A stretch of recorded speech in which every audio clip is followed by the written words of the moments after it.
How's it going, guys? My name's Wilson. As we're already almost halfway into the 2019-2020 regular season, a couple second-year players are on their way to making their first All-Star team come February. Both Trae Young and Luka Doncic are top 5 in points and assist averages. One's an MVP candidate, the other's doing everything for a struggling team that plays no defense. Nonetheless, both those guys should be All-Stars for many years to come, but a couple players have been underperforming and underachieving. Let's take a look at 5 of the most disappointing NBA sophomores this season so far. Jerome Robinson of the Los Angeles Clippers. Selected 13 overall out of Boston College, the 6'4" 2 guard continues to struggle. Playing under 12 minutes a game has not taken the next step or proven to be a reliable enough shooter in critical games, putting up just 3.4 points on under 35% shooting, under 30% from 3 his first 28 games of the season. The long ball was supposed to be his specialty coming into the league. Now the former lottery pick's already 22, turning 23 late February, reaching only double figures just twice since being drafted, being on a limited role on a heavy contender with more experienced guys with better length and defense. Robinson hasn't capitalized even when given the opportunity, especially in blowouts. Can't get a rhythm spotting up, won't be receiving many on-ball reps since the team has 2 All-Stars. If he contributed a season ago and shown promise, perhaps the Clippers would have included him in the Paul George package instead of Shai Gilgeous-Alexander. Landry Shamet was the 26th pick, twice the number Robinson was drafted, who's been a huge bonus to the Clippers from the Tobias Harris trade. Shamet shooting over 40% from 3, simply the replacement to what Robinson was supposed to be. I won't be surprised if the Clippers get rid of Robinson in a trade package before the deadline. Kevin Knox of the New York Knicks. The former 9th overall pick has gone from a bright star potential as a rookie in Summer League, even shown some glimpses of brilliance last season, and now viewed as just an okay role player, sometimes barely getting any playing time on the struggling Knicks.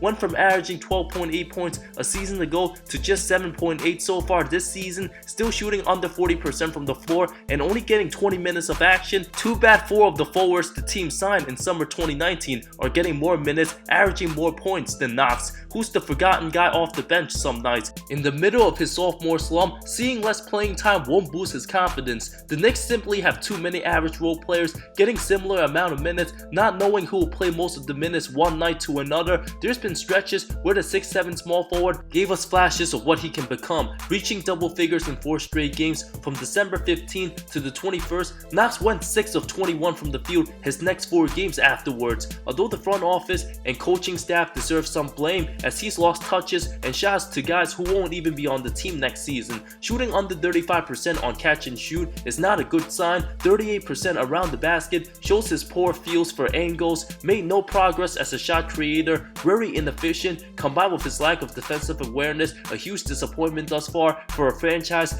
that can't afford to waste any lottery picks. Mohamed Bamba of the Orlando Magic. The first 2 seasons of his career has been tragic thus far. His numbers are even lower this season of 5.8 points, 5.3 rebounds, 1.3 blocks in 15.5 minutes his first 31 games than his rookie season. After Nikola Vucevic's contract extension, being with the team through 2023, unless a trade happens, Bamba has been very limited, sometimes even forgotten in the rotation, playing the backup spot at the 5. Even with Vucevic missing 11 games, the 7'1" center only averaged 7.9 points in 18 minutes during that stretch, looking like a waste of a pick. The 2 guys drafted ahead of him were Trae Young and Jarrett Jackson Jr., Wendell Carter selected behind him. The Harlem native was also discussed in trade rumors even last season, having only 1 double-double on the year. On the bright side, he has 3 or more blocks in 5 games on the season. With an insane 7'9" wingspan, the coaching staff doesn't have much confidence in him, struggling with his outside shot as well. Bamba's also struggling around the basket, barely made any progress. The only thing you can hope for Bamba at this point is patience. Just like how it took Rudy Gobert a couple years to develop, expect the Magic to ship Bamba elsewhere. Marvin Bagley III.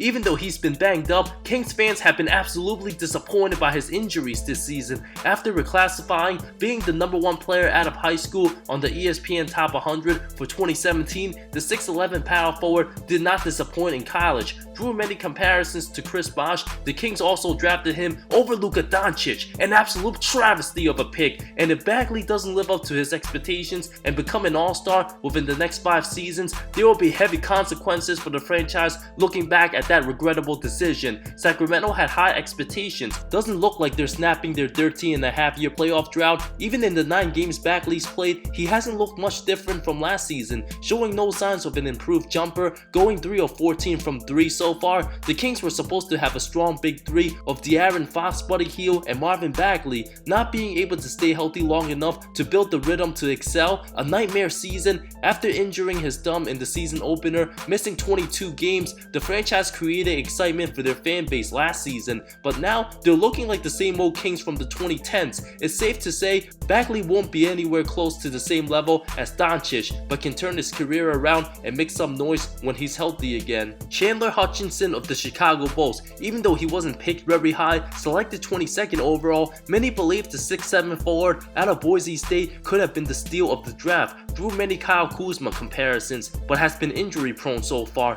dealing with a bad shoulder which limited him to 9 games this season, putting up 7.1 points after playing 44 games as a rookie. Even when healthy, he hasn't been convincing enough to be effective. For a struggling young Bulls team still seeking for answers, Hutchinson did recently play in the G League, his first action back since November 27. His athletic ability and ball handling skills hasn't translated on the hardwood. Unfortunately, Hutchinson hasn't been the only disappointing player on the Bulls this season. 3rd-year power forward Larry Markkanen having a huge slump, and 4th-year point guard Chris Dunn remains inconsistent, looking like another tough season in the very cold, windy city. I didn't mention DeAndre Ayton, who was suspended 25 games after testing positive. The former #1 pick just got back to the starting lineup, should pick up where he left off, being a double-double machine, but still iffy on defense, not a true game changer yet. Thank you so much for watching this video. Subscribe for more content. I love all of you. See you next time.